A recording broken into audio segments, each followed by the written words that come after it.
ایک انتہا جس کی طرف وہ لوگ چل رہے ہیں جو سیکولر لوگ ہیں، لبرل لوگ ہیں، کہ انسان کو خواہشات کا غلام بنا دیا ہے، اپنی ہر خواہش پوری کرو بس۔ ان کے ہاں کامیابی کا معیار یہ ہے کہ آپ کی ہر خواہش پوری ہونی چاہیے۔ یہ وہ لوگ ہیں جو مذہب کو نہیں مانتے، اللہ، رسول، آسمانی کتابیں، ان کی نظر میں یہ بالکل فضول ہیں، یہ چیزیں ترقی میں رکاوٹ ہیں۔ ان کی نظر میں سب سے کامیاب گورا ہے، مغربی دنیا کامیاب ہے، مشرقی دنیا ناکام ہے، اور پاکستانی تو دنیا کا ناکام ترین انسان ہے ان کی نظر میں، کیونکہ یہاں آپ کی خواہشات پوری نہیں ہوتی۔ آپ جب بٹن دباتے ہیں تو پنکھے کی مرضی ہے کہ چلے یا نہ چلے، کبھی چل بھی جاتا ہے، کبھی نہیں بھی چلتا۔ تو یہ ایک نظریہ ہے کہ خواہشات جس کی پوری ہو رہی ہیں وہ کیا ہے بھائی؟ کامیاب ہے۔ ایک نظریہ بالکل اس کے الٹ ہے، وہ ان لوگوں کا ہے جو مذہبی لحاظ سے فنڈامنٹلسٹ سمجھے جاتے ہیں، بنیاد پرست سمجھے جاتے ہیں۔ وہ لوگ ہیں جو کہتے ہیں اپنی خواہشات کا گلا گھونٹنا ثواب ہے۔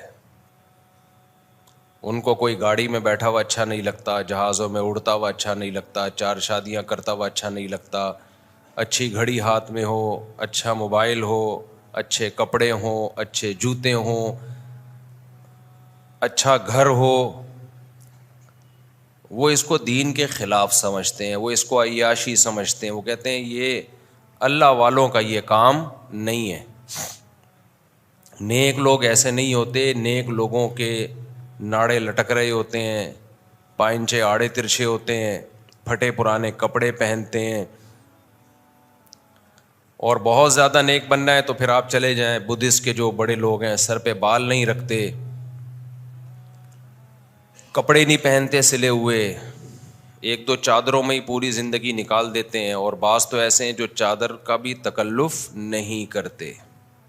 ان کے جب یوٹیوب پہ انٹرویو آتے ہیں تو احتیاطاً سامنے کرسی رکھ دی جاتی ہے تاکہ جتنے بھی مقامات ہیں جس حد تک چھپ سکتے ہیں ان کو چھپایا جا سکے، ورنہ ان کی طرف سے کوئی انتظام نہیں ہوتا۔ وہ کہتے ہیں دنیا سے بے رغبتی، کپڑے بھی کیوں پہنے ہم، بس ایسے ہی ننگ دھڑنگ زندگی گزارو۔ اپنے آپ کو غیر ضروری مصیبتوں میں ڈالتے ہیں۔ آپ نے دیکھا ہوگا ایک انٹرویو آیا کسی شخص کا، وہ کرالنگ کر کے چلا ہے، کہیں مندر میں جا رہا تھا، پتہ نہیں کتنے کلومیٹر کا سفر، پاؤں پہ چل کے نہیں بلکہ کرالنگ کر کے، لیٹ کے گھسٹتا ہوا گیا ہے، بھائی اس سے بھگوان خوش ہو جائے گا۔ عیسائیت میں بھی رہبانیت تھی، رہبانیت کا مطلب بھائی دنیا سے بے رغبتی، دنیا سے کنارہ کشی، اللہ اللہ کرتے رہو بیٹھ کے۔ تو یہ 2 انتہائیں تھیں، ایک طرف جو آج کل ویسٹرن کلچر ہے، خواہشات جو دل چاہ رہا ہے وہ کیا کرو، پورا کرو، ہاں جب تک کسی دوسرے انسان کو نقصان نہ ہو۔ اگر دوسرے کو نقصان ہو رہا ہے تو پھر یہ انلیگل ہے، کیونکہ سب کو رہنے کا حق ہے، عیاشی کا سب کو حق ہے۔ تو ایسا نہ ہو ایک کی عیاشی کی وجہ سے دوسرے کو نقصان ہو رہا، دوسرے کو نقصان نہ پہنچاؤ، باقی جو مرضی کرنا ہے کرو۔ شراب پیو، اتنی نہ پیو کہ دوسرے کو نقصان ہو، زیادہ پی لی تو پتہ چلا کہ اسی کو مار دیا آپ نے۔ تو زیادہ پینی ہے تو گھر کی 4 دیواری کے اندر رہ کے جتنی چاہو پی لو۔ تو یہ ایک کانسیپٹ ہے اور یہ اس پہ گورا چل رہا ہے، اور ہمارا مسئلہ یہ ہے کہ ہمارا جو مذہبی طبقہ ہے وہ ایک انتہا پر ہے، اس کو ترقی پسند ہی نہیں ہے، اس کو اچھا کھانا پسند ہی نہیں ہے، اس کو گاڑیوں میں گھومنا پسند نہیں ہے، اس کو جہازوں میں گھومنا پسند نہیں ہے، اس کو 4 شادیاں پسند نہیں ہیں، اس کو اچھا لباس پسند نہیں ہے۔ وہ اس کو سادگی کے خلاف سمجھتے ہیں، اور کسی میں یہ چیزیں دیکھیں تو اس کو برا سمجھنا شروع کر دیتے ہیں، شو مارتے ہیں کہ ہم تو پھٹ پھٹی پہ گھومتے ہیں، ایسا سادہ ہمارا نظام ہے۔ بھائی اگر تمہارے پاس پیسے ہی نہیں ہے گاڑی خریدنے کے تو آپ پھٹ پھٹی پہ گھومو۔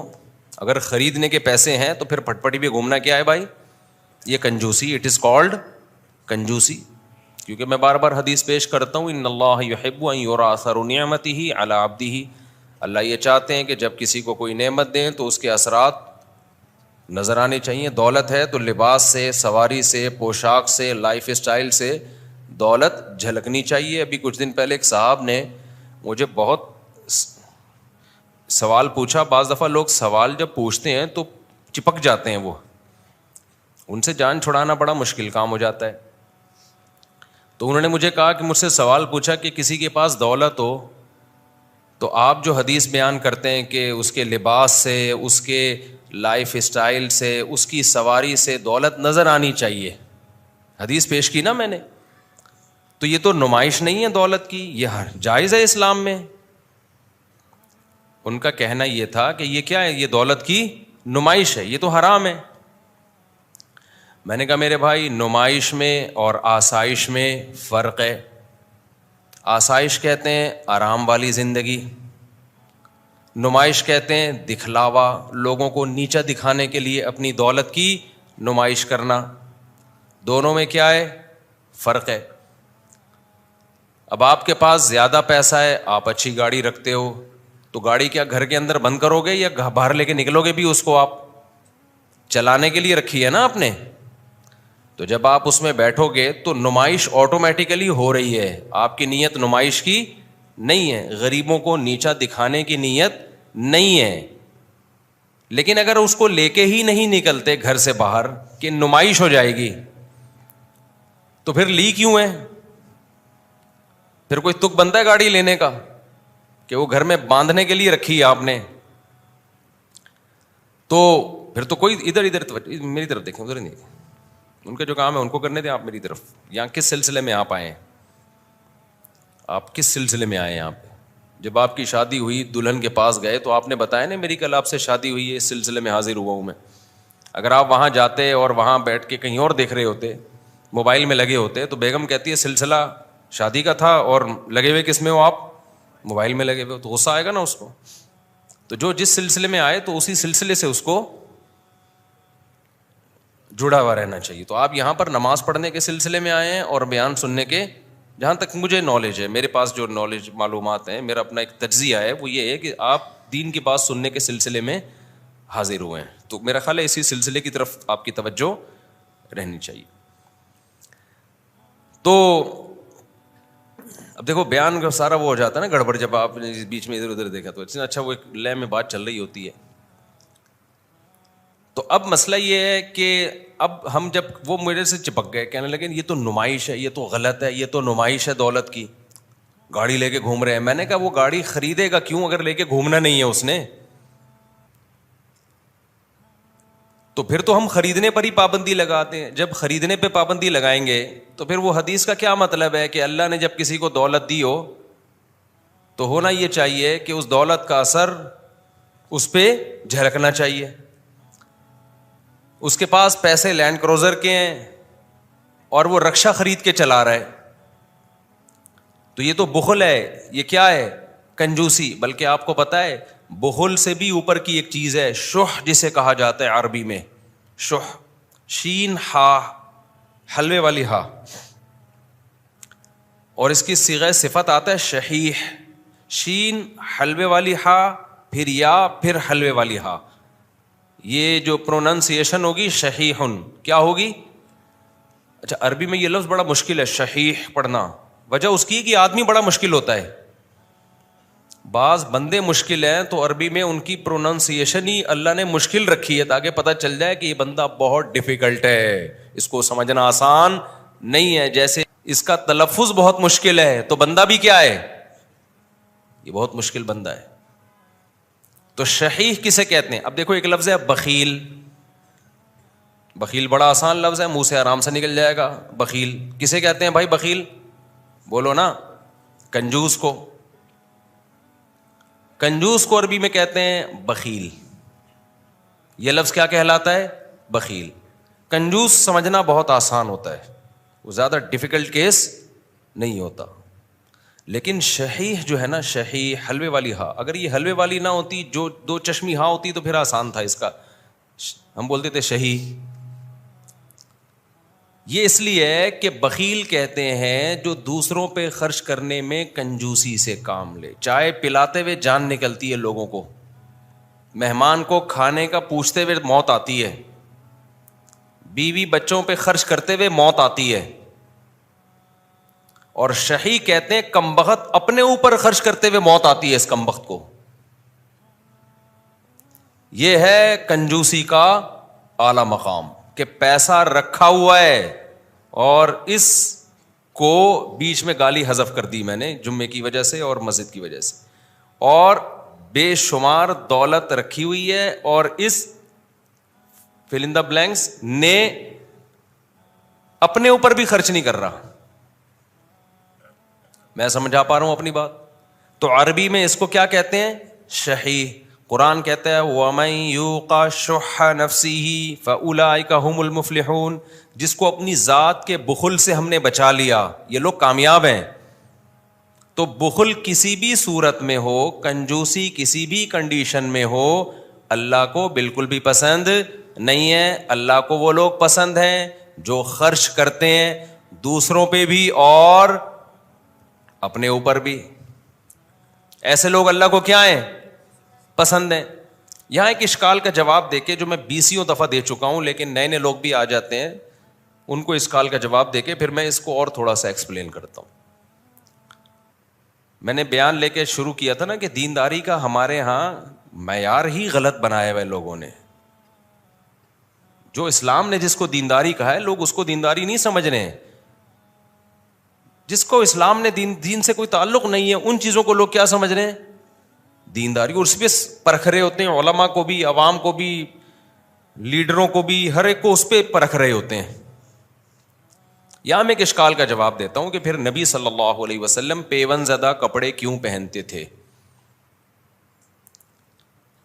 پھر نبی صلی اللہ علیہ وسلم کے گھر میں چٹائی کیوں تھی جس پہ جب آپ آرام فرماتے تو آپ کے جسد اطہر پہ نشان پڑ جاتے؟ پھر آپ صلی اللہ علیہ وسلم گدھے کی سواری کیوں فرماتے تھے؟ پھر آپ صلی اللہ علیہ وسلم کے گھر میں 40 دن چولہا کیوں نہیں جلتا تھا؟ صرف جو اور کھجور پہ گزارا کیوں تھا؟ بھائی ایک طرف ہم کہہ رہے ہیں اپنے اوپر خرچ نہ کرنا یہ اچھی صفت نہیں ہے، بلکہ یہ بے انتہا بری صفت ہے. تو سوال پیدا ہوتا ہے پھر نبی نے اپنے اوپر خرچ کیوں نہیں کیا؟ اچھی خوراک کیوں نہیں کھائی؟ دیکھو اچھی سے دو طرح کی، ایک تو ہوتی ہے لذت والی خوراک، ایک ہے صحت کے لیے مفید. تو یہ بات تو ثابت ہے قرآن و سنت سے، ہمارے نبی نے جو خوراکیں کھائی ہیں صحت کے لیے اس سے اچھی کوئی خوراک ہو نہیں سکتی. اس پہ تو مستقل ایک بیان ہوا ہے میرا، اور کبھی موقع ملا دوبارہ انشاءاللہ اس ٹاپک پہ بات کروں گا کہ اسلام میں صحت کے کیا بیسک اصول ہیں، اور وہی آج میڈیکل سائنس نے ثابت کی ہیں سارے. کچھ چیزیں پہلے میڈیکل سائنس مان نہیں رہی تھی، اب ماننا شروع کر دیا اس کو. خیر،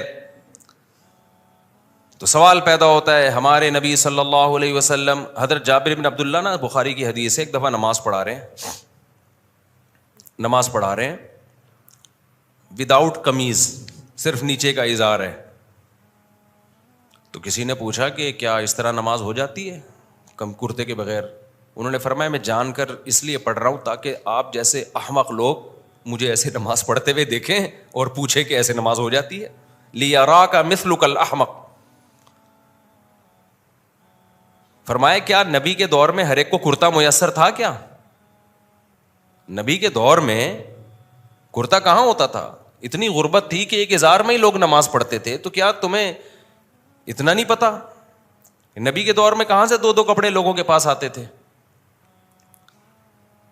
آج آپ کے لیے ٹھیک نہیں ہے کہ آپ بغیر قمیض کے نماز پڑھیں. خوب سمجھ لیں، صرف حدیث دیکھ کے مسئلہ نکال لینا یہ عوام کا کام نہیں ہے، یہ مجتہدین کا کام ہے. ان کی نظروں میں ساری حدیثیں ہوتی ہیں، ہر پہلو سے وہ غور کرتے ہیں. یہ تو آج کل ایک بدعت چل پڑی ہے کہ جو بھی اٹھتا ہے بس حدیثوں کے 2-4 ریفرنس اس کو یاد ہوتے ہیں اور وہ مسئلے بیان کرنا شروع کر دیتا ہے. لوگوں نے تو یہ کہنا شروع کر دیا کہ کھڑے ہو کر پیشاب کرنا سنت ہے، کیونکہ بخاری میں آتا ہے کھڑے ہو کے پیشاب کیا. یہ ونس اپون اے ٹائم ایسا ہوا ہے. حضرت عائشہ کے کتنے سخت الفاظ ہیں کہ جو یہ کہے کہ نبی نے کھڑے ہو کر پیشاب کیے کبھی تصدیق نہ کرو. وجہ اس کی ہے کہ نبی کا یہ عام معمول نہیں تھا. پھر بھی ہم کہتے ہیں کہ ایک دفعہ کیا ہے نبی نے اور صحیح سند سے ثابت ہے, تو ونس اپون اے ٹائم ایسا ہو گیا, اس میں کوئی عذر ہو سکتا ہے. یہ بھی ہو سکتا ہے بتانے کے لیے کہ بھائی یہ ایک پہلو بھی سیرت کا ایک دفعہ سامنے آئے, کیونکہ ہر جگہ آپ کو بیٹھنے کے لیے جگہ میسر نہیں ہوتی. لیکن اس کو سنت قرار دینا اس ایک حدیث کی روشنی سے تھوڑی ہوگا. سنت تو جو عام معمول ہوتا ہے وہ سنت ہوتا ہے.